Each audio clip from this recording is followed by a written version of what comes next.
We're going to move on with a look at what's grabbing the international newspaper headlines with Flo Villamino. Hi there. Hi, Kat. And we've got a lot of focus on a big court ruling that came in yesterday. This is about the former dictator of Chad, Hissène Habré.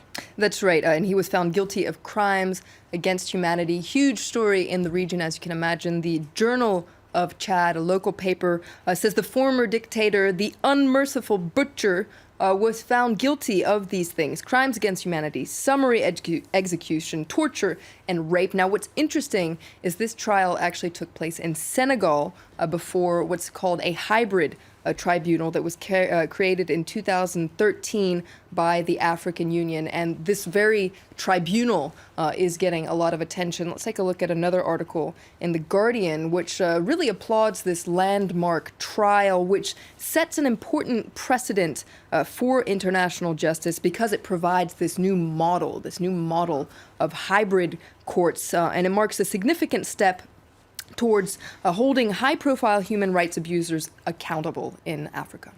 All right, let's move on to another story grabbing headlines. It happened in Turkey, but a lot of people around the world identifying with the issues in this one. The Turkish president saying that birth control, you just shouldn't be using it if you're a good Muslim. Women's role is to be a mother before anything else. A lot of reaction. That's right, lots of reaction. Let's take a look, first of all, at just what he said. This is in Hurriyet Daily News, the Turkish paper. You can see what he said here is no Muslim family should engage in birth control or population planning. To quote him, he said, we will increase our posterity and reproduce generations. So this is all about creating new population. And he also said that this is what religion says. This is what the Prophet Muhammad says. Now, L'Express, the French magazine, focuses on these statements and says, this isn't the first time he said this kind of controversial thing about birth control. He's a specialist in controversial, sweeping statements.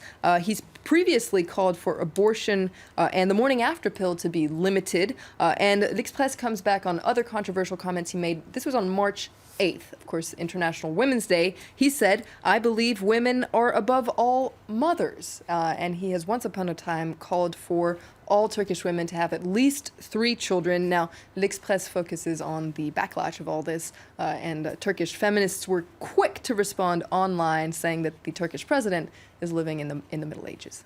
That is certainly an ambitious total, isn't it? 3 per woman. Let's move on from that controversy to another one. A social media storm, in fact, over this story. This is a case of a gorilla that was shot dead at Cincinnati Zoo in the US. That's right. Huge story in the US. Let's take a look, first of all, at the Cincinnati Enquirer, where you can, of course, get all the details of this. They're focusing on the social media turn, this really ugly storm that has occurred after the zoo episode. So what happened, just in case you were unaware of this story, on Saturday, a 4-year-old boy fell into the gorilla exhibit at the Cincinnati Zoo, and fearing for the boy's life, zoo officials decided to fatally shoot this gorilla named Harambe, who was dragging the boy around.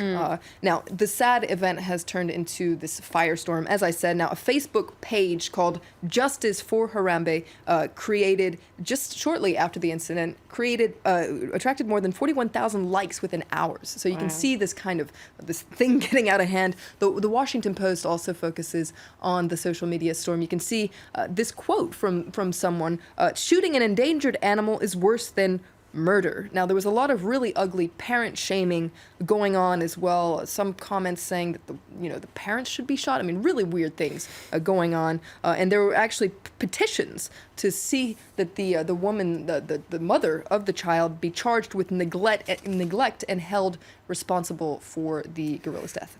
Certainly taking on a whole new kind of dimension, isn't it? The zoo has been speaking out. They're standing by their decision to shoot the gorilla. That's right. Now, the zoo's director, Thane Maynard, has been making a lot of comments now. He said that, shooting this gorilla to protect the child's life was a tough decision, but it was the right thing to do to save the boy's life. And a decision they had to make pretty quickly as well. Very quickly. Let's face it. It was a matter of seconds. Matter of seconds, exactly. And this is a big gorilla we're talking about. 17 years old, 400 pounds. This is not a gentle thing, according to the zoo's director. And you can see this article in The Independent also focusing on the mother of the young boy who, reportedly took to social media to say, as a society, we're quick to judge parents for the way their parenting is going. But you can see this accidents happen, and unfortunately, that happened on Saturday.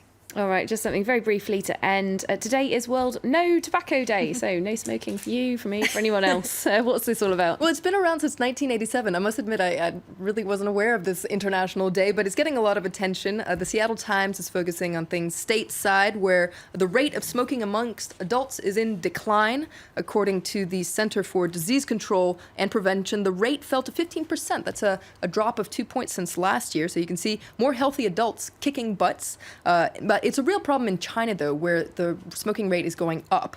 There are 320 million regular smokers in China. Hear that again, 320 million smokers. In Beijing and in other major cities, there's a ban on smoking in public places. But you can see China Daily saying we need more bans, perhaps a ban on smoking in other towns, perhaps raising the price of cigarettes, etc., because the medical and social costs are huge. Let's just take a look at one last cartoon in China Daily. You can see they're focusing on the negative effects, really smoking your life away. So no smoking today. There we go. A strong message there. Thanks very much. Flo Villamino looking through the international headlines there. It's time for us to take a short break. We'll see you in a couple of minutes' time here on Live from Paris.